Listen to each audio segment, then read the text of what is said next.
শিক্ষককে সম্মান করো।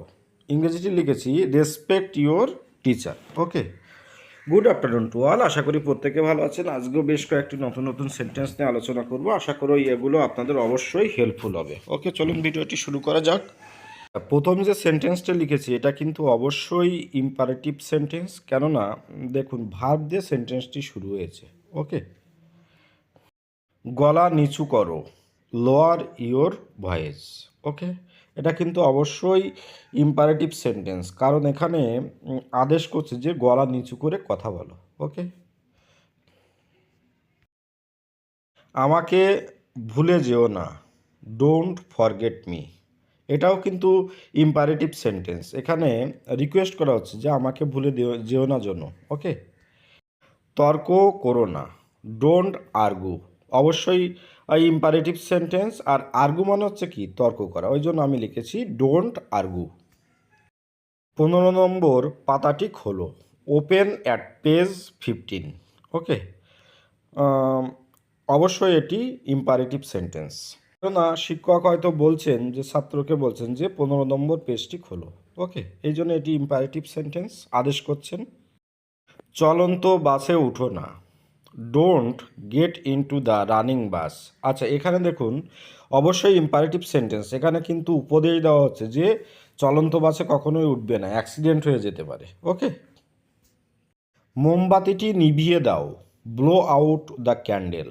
নিভিয়ে দেওয়া ইংরেজি কি ব্লো আউট, আর মোমবাতি ইংরেজি হচ্ছে ক্যান্ডেল, তাহলে অবশ্যই আদেশ করা মূলক বোঝাচ্ছে, এই জন্য এটা ইম্পারেটিভ সেন্টেন্স। এর অপব্যবহার করো না, ডোন্ট মিসইউজ ইট।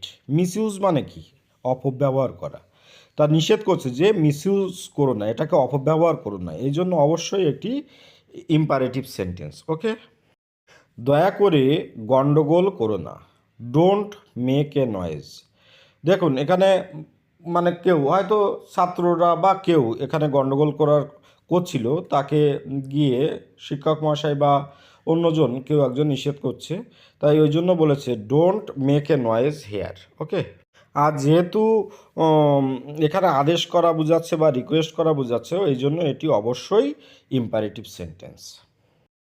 দয়া করে আমাকে ডাকবে না, please don't call me. Please দিয়ে সেন্টেন্সটি শুরু হয়েছে, অবশ্যই এটি ইম্পারেটিভ সেন্টেন্স। ওকে, নিয়ম ভাঙবে না, ডোন্ট ব্রেক দ্য রুলস। আচ্ছা, এখানে দেখুন অবশ্যই পরামর্শ দেওয়া হচ্ছে কাউকে যে নিয়ম ভেঙো না, তাতে ক্ষতি হতে পারে, ওই জন্য এটা অবশ্যই ইম্পারেটিভ সেন্টেন্স। ওকে, রুম থেকে বেরিয়ে যাও, get out of the room.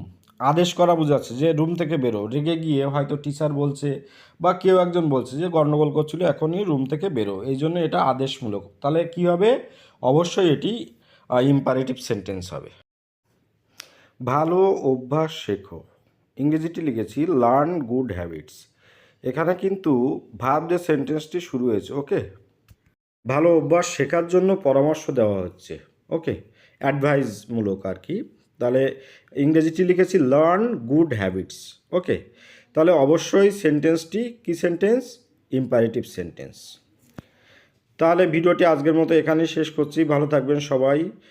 আশা করি আপনারা একটু হলেও বুঝতে পেরেছেন, এবং প্রত্যেকটি সেন্টেন্সই কিন্তু এখানে ইম্পারেটিভ সেন্টেন্স ছিল, যার মাধ্যমে আদেশ করা, অনুরোধ করা এগুলো বুঝিয়েছে। ওকে, তাহলে এখানেই শেষ করছি। আপনার দিনটি শুভ হোক। Have a good day.